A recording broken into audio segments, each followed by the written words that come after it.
नमस्कार, मैं हूं पवन त्यागी।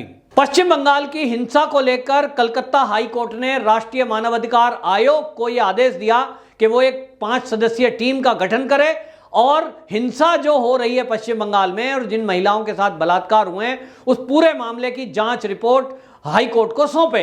इस पर आपको बताएं, ये 5 सदस्यीय टीम अभी जांच करने की शुरुआत कर ही रही है, लेकिन टीएमसी के जो सांसद हैं, टीएमसी के जो नेता हैं, वो बौखलाहट में इस तरह की बयानबाजी कर रहे हैं कि वो राष्ट्रीय मानवाधिकार आयोग की इस टीम पर और इस हाई कोर्ट के फैसले पर ही सवाल उठा रहे हैं। आपको बताएं, सौगत राय हैं जो टीएमसी के सांसद हैं, वो कह रहे हैं राज्य मानवाधिकार आयोग को यह देखने के लिए जिम्मेदारी है क्या राज्य में कानून में कोई त्रुटि है। इसके अलावा राष्ट्रीय मानवाधिकार आयोग को कोई हक नहीं है कि वो राज्य में दखल दे। अब सौगत राय को कौन बताए कि वो जो संस्था है जिसने ये 5 सदस्यीय टीम हिंसा के बारे में जांच करने के लिए गठित की है, ये कलकत्ता की ही हाई कोर्ट ने आदेश दिया है। जनाब सौगत राय जी, आप समझ लीजिए, अपनी समझ को थोड़ा बढ़ाइए तो आपको पता लगेगा कि कलकत्ता की हाई कोर्ट, यानी जो आप राज्य की बात कर रहे हो, उस हाई कोर्ट ने आदेश दिया। और किसको आदेश दिया है? हमारे ही देश की एक संवैधानिक संस्था जिसका नाम राष्ट्रीय मानवाधिकार आयोग है, उसको कहा है गठन करने के लिए। और उसमें भी आपको बताऊं, जब वो 5 सदस्य की गठन किया गया है समिति का, उसमें पश्चिम बंगाल के लोगों को शामिल किया गया है, संवैधानिक पदों पे बैठे हुए लोगों को शामिल किया गया है। तो आप सवाल क्यों उठा रहे हो? आपको क्या दिक्कत है? आपको क्या चिंता है? आपको क्या प्रॉब्लम है? ममता बनर्जी तो बाकायदा उसको चुनौती देने पहुंच गई कोर्ट में। तो आखिरकार आपको ये बौखलाहट क्यों है? असली बात यह है कि ममता बनर्जी इस पूरी हिंसा की, बलात्कार की जांच ही नहीं होने देना चाहती। ममता बनर्जी नहीं चाहती कि इस पूरे मुद्दे पर, जिसको वो ये कह चुकी हैं, बाकायदा मीडिया में बोल चुकी हैं कि पश्चिम बंगाल में चुनाव के बाद कोई हिंसा हुई ही नहीं। मतलब उन्होंने सिरे से जितने भी महिलाओं के साथ बलात्कार हुए हैं, दलितों का शोषण हुआ है, घरों में आग लगाई गई है, 50 के से अधिक बीजेपी कार्यकर्ताओं की हत्याएं हुई हैं, उन सबको नकार दिया, जीरो कर दिया और सबको कह दिया ये तो हिंसा हुई नहीं, माने हुआ ही कुछ नहीं है। अब जब ममता बनर्जी ये कह चुकी है, मीडिया में कह चुकी है कि कोई हिंसा चुनाव के बाद हुई ही नहीं, तो ये जो राष्ट्रीय मानवाधिकार आयोग की टीम है 5 सदस्यों की, ये जाएगी, क्षेत्र में लोगों से बात करेगी। और जो राज्य के राज्यपाल हैं जगदीप धनखड़ जी, बाकायदा उन्होंने पूरी सूची सौंपी है राष्ट्रीय मानवाधिकार आयोग को कि कहां कहां किस किस हिस्से में किन किन के साथ ये घटना हुई है, किन के साथ रेप हुए हैं, किनों को घर से निकाल दिया गया है, किनों के जो है दुकानों को लूट लिया गया है, वो पूरी लिस्ट दी है। तो अब बात यह है कि ममता बनर्जी को डर है उनके झूठ के खुलासा होने का। दूसरी बात, डर है इस टीएमसी के लोगों को कि इस रिपोर्ट के आधार पर जब कलकत्ता हाई कोर्ट में ये रिपोर्ट सौंपी जाएगी, उसके बाद ये तय होगा कि कौन कौन अधिकारी इस हिंसा में मौन था या मौन समर्थन दे रहा था। ये सारा जब खुलासा होगा, निश्चित रूप से राष्ट्रपति शासन यदि लगाया गया तो उसको, जब ये चुनौती देने की बात जो सोच रहे होंगे टीएमसी वाले, उनको इसी से झटका लगेगा।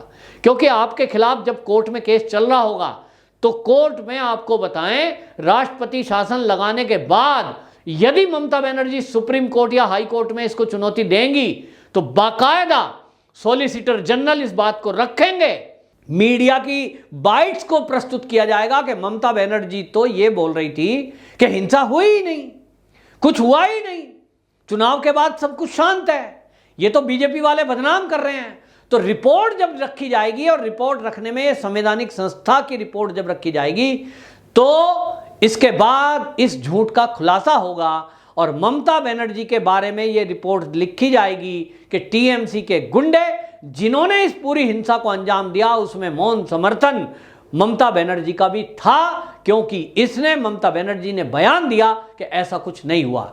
कोई घटना हो, कोई हत्या हो, कोई रेप हो, और राज्य का मुख्यमंत्री अगर ये कह दे कि कुछ हुआ ही नहीं है, तो इसका मतलब तो पुलिस भी कोई कार्रवाई कैसे करेगी?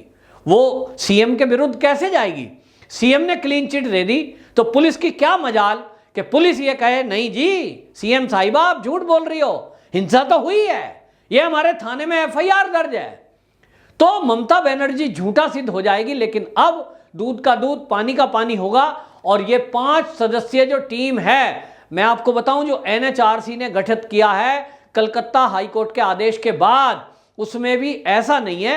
जो एनएचआरसी के अध्यक्ष हैं उन्होंने बाकायदा इस बात का ध्यान रखा है कि पश्चिम बंगाल का प्रतिनिधित्व भी इसके अंदर हो, क्योंकि वो लोकल बॉडी हैं और लोकल लोग हैं, वो अच्छे से बंगला भाषा में बात कर सकते हैं उन लोगों से जिनके साथ हिंसा हुई है। तो आपको बताएं ये जो 5 सदस्यीय टीम है जो एनएचआरसी के अध्यक्ष रिटायर जस्टिस अरुण मिश्रा जी ने गठित की है, इस 5 सदस्य में एक सदस्य हैं अल्पसंख्यक आयोग के उपाध्यक्ष आतिफ रशीद, दूसरा राष्ट्रीय महिला आयोग की जो इसमें एक मेंबर हैं राजू बेन एल देसाई, इसी में एक है संतोष मेहरा, और पश्चिम बंगाल राज्य मानवाधिकार आयोग के रजिस्ट्रार प्रदीप कुमार, ये इसमें शामिल किए गए हैं। इसी तरह पश्चिम बंगाल राज्य कानून सेवा प्राधिकरण के सदस्य ये राजू मुखर्जी हैं, पश्चिम बंगाल में ही हैं, उनको रखा गया है।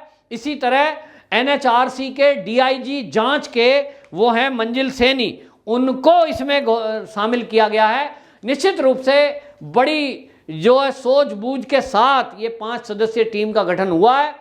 और अब ये ममता बनर्जी को भय सताने लगा है कि जो केंद्र सरकार से बार बार सारी संवैधानिक संस्थाएं ये कह रही थी कि राष्ट्रपति शासन लगाओ, चाहे उसमें महिला वकील थी, चाहे उसमें पूर्व राजनयिक थे, पूर्व आईएएस और पूर्व आईपीएस थे जिन्होंने राष्ट्रपति जी को पत्र लिखा था, और राष्ट्रपति जी को डायरेक्ट जगदीप धनखड़ जी ने बाकायदा इस बात का आग्रह किया था, और केंद्रीय गृह मंत्री उनको सीधा सीधा मंत्रालय को रिपोर्ट दिया था। 4 सदस्यीय टीम उन्होंने भेजी थी। सबका कहना यही है कि पश्चिम बंगाल में हालात बहुत खराब हैं, वहाँ डराया धमकाया आज भी जा रहा है। अभी भी आप देखिए मीडिया में आपको खबरें मिलेंगी किस तरह से 200 लोगों का बाकायदा सिर मोड़ दिया गया टीएमसी के एक सांसद के द्वारा, और कहा यह गया कि ये लोग बीजेपी छोड़ के टीएमसी में आए हैं। क्यों आए हैं? कोई अपनी मर्जी से पार्टी नहीं बदलता है। अभी चुनाव के कुछ दिन पहले जिन लोगों ने अपनी विचारधारा बताई हो कि हमको लगता है कि हम दलितों के साथ भारतीय जनता पार्टी ही न्याय करेगी, क्योंकि मोदी जी सबका साथ सबका विकास कर रहे हैं, और इसलिए वो लोग जो बीजेपी में शामिल हुए थे आज वो टीएमसी में क्यों आएंगे, क्यों अपना कोई सिर मुड़वाएगा। सिर मुंडन तो हमारे यहाँ हिंदुओं में तब होता है जब कोई घर में मौत हो जाती है, लेकिन ये दहशत की वजह से मुंडन हो रहा है, और ये बताता है कि पश्चिम बंगाल में स्थिति सामान्य नहीं है। पश्चिम बंगाल में हिंसा होना कोई साधारण बात नहीं है, वहां बाकायदा सामूहिक रेप हो रहे हैं, लगातार हो रहे हैं। अभी कल ही की घटना है कि फिर एक और सामूहिक रेप हुआ है, और उसमें रोहिंग्या और बांग्लादेशी घुसपैठी वो पूरा ग्रुप बनाकर 50 लोगों का एक महिला के साथ रेप करते हैं। तो इन सब चीजों को प्रचारित किया जा रहा है जानबूझकर, ताकि लोगों में दहशत फैलाई जा सके। और ममता बनर्जी है कि बोल रही हैं कि कुछ हुआ ही नहीं है, कुछ हो ही नहीं रहा है। और जब राष्ट्रीय मानवाधिकार आयोग अपने आप से संज्ञान नहीं ले रहा है, यह भी एक गौर करने वाली बात है कि किसी ने एप्लीकेशन दी, हालांकि दी, बहुत लोगों ने दी है, महिलाएं सुप्रीम कोर्ट तक गई हैं रेप के केसों को लेकर कि हमारे साथ रेप हुआ है, सामूहिक बलात्कार हुए हैं। यह बात अलग है कि अभी तक देश की सुप्रीम कोर्ट ने इस पर कोई संज्ञान नहीं लिया है, सुनवाई टाल दी गई है, जजों ने अपने को अलग कर लिया है, जज दहशत में है। ऐसे में राष्ट्रीय मानवाधिकार आयोग ने जो सदस्यों का गठन किया है, जांच समिति का गठन किया है, वो हाई कोर्ट के कहने पर किया है। और हाई कोर्ट जब इस मामले की सुनवाई कर रहा है, तब ये जो टीएमसी के लोग हैं, ये जो नेता हैं, इनको क्यों नहीं कलकत्ता हाई कोर्ट पर भरोसा है?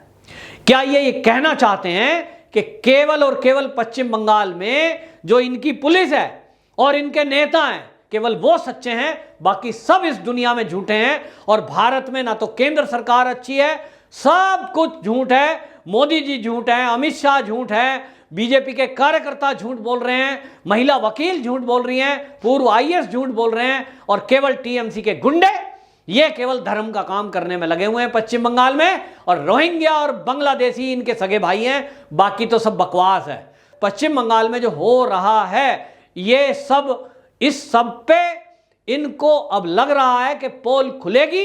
निश्चित रूप से पोल खुलनी ही चाहिए, नहीं तो आपको बताएं, पश्चिम बंगाल के लोगों में भय व्याप्त है और उनके दिमाग में एक बात और फिट हो चुकी है कि जिस तरह से चुनाव के बाद की हिंसा को 1 महीना लगभग बीत चुका है, उससे भी ऊपर का समय होने जा रहा है। ऐसे में कोई उनकी सुध नहीं ले रहा है, उनको कोई न्याय नहीं दिला रहा है, घर वापसी उनकी नहीं करा रहा है, कोई गवर्नमेंट की योजना नहीं है कि उनको उनके घर वापसी दिलाए जाएं, उनको मुआवजा दिया जाए, उनकी रोटी पानी की व्यवस्था की जाए। ऐसे में वो केंद्र सरकार और कोर्ट की तरफ देख रहे हैं कि ये न्याय व्यवस्था हमारे साथ कब न्याय करेगी। लेकिन टीएमसी के जो ये विधायक हैं, सांसद हैं, ये नहीं चाहते कि पश्चिम बंगाल के दलित, पिछड़े और गरीब लोगों के साथ, महिलाओं के साथ न्याय हो। ये चाहते हैं कि टीएमसी के गुंडे रोहिंग्याओं के साथ मिलकर इसी तरह अत्याचार करते रहें और ये झूठ बोलकर उन सब हिंसा पर पानी फेरते रहें, लोगों की आंख में धूल झोंकते रहें। वंदे मातरम।